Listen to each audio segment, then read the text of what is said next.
Hey, what's up guys? Welcome to another math video. For this video, I'll be going over the magic square.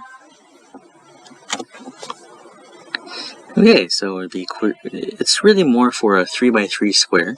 And you're asking yourself, well, why would I ever want to do this? Well, if you ever find yourself in the classroom, either as a teacher or as a substitute, and you want to challenge your students, well, for the ones that look like they need a challenge, you could offer this as a type of extracurricular activity with some kind of prize. I know for a fact that students do not like winning bragging rights, especially if it's from a teacher. Anyway, let's just dive right into this here. Okay, so here's how we'll do this. So, first, if the numbers aren't given to you in numerical order, that's the first thing you want to do first. Put them in numerical order. Then you want to make sure that they have a common difference. Okay, so you don't want something that goes with a difference of 1 to a difference of 2 to a difference of 6. It has to be the same. Okay, then you want to place the number in the middle, in the center square. Then you want to take the first number, place that into an adjacent square. So, a square next to the center. Then you want to take the second number and place that into a corner square on the opposite side of the first number. Okay. Then what you want to do is you want to take the middle number, multiply it by 3, and that's what's called your magic number. And that's the number, or that's the value that all of your rows, columns, and both diagonals have to add up to. Okay. Then you just want to fill out all the remaining boxes, making sure you hit the sum. Okay? So let's take a look at an example here. Okay, so here is the number set. We got 9 numbers, which will fill in all of these 9 boxes. There's a common difference. They're already in numerical order. So we'll take the middle number, and as you recall, the middle number goes into the middle box. Okay? The first number goes into an adjacent square.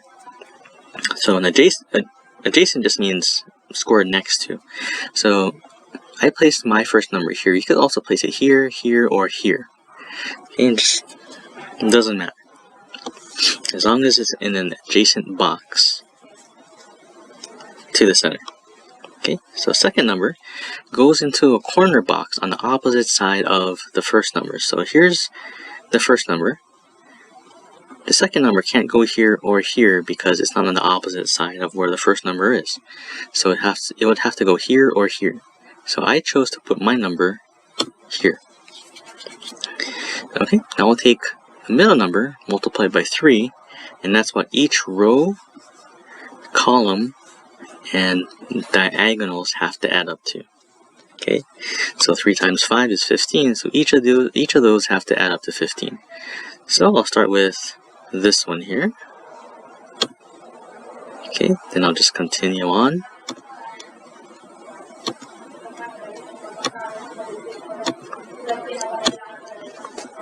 And that's pretty much it.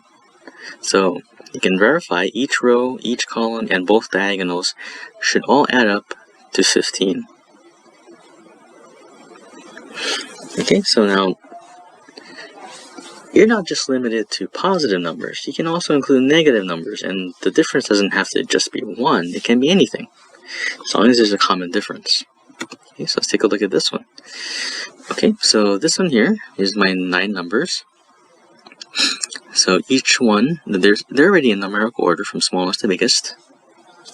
And there's a common difference of 8 between each of the values. Okay, so now I'm going to take my middle number, and it goes in the middle box. I'm going to take my first number, and that goes into an adjacent square to the center. I'm going to take my second number and put that in the corner box on the opposite side of my first number.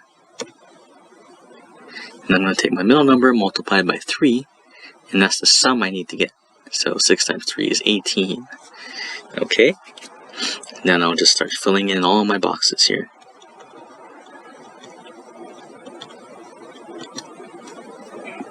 And that's that. Okay, so you can verify each row, each column, and both diagonals should add up to 18. Okay, and just to let you know, you don't have to do it in the way I do it. I just like doing it this way. If you chose to put the first number here instead, your second number would either be here or here, and everything would flip around, and that's fine. So it just depends on how you want to set it up. Okay guys, so that's pretty much it for this video. If you want to go back and look at the example, go ahead and just rewind to whichever example you want to watch. Any questions, leave them down in the comments. If you haven't subscribed to my channel, please do. I really appreciate that. Otherwise, thanks for tuning in, and I will catch you next time.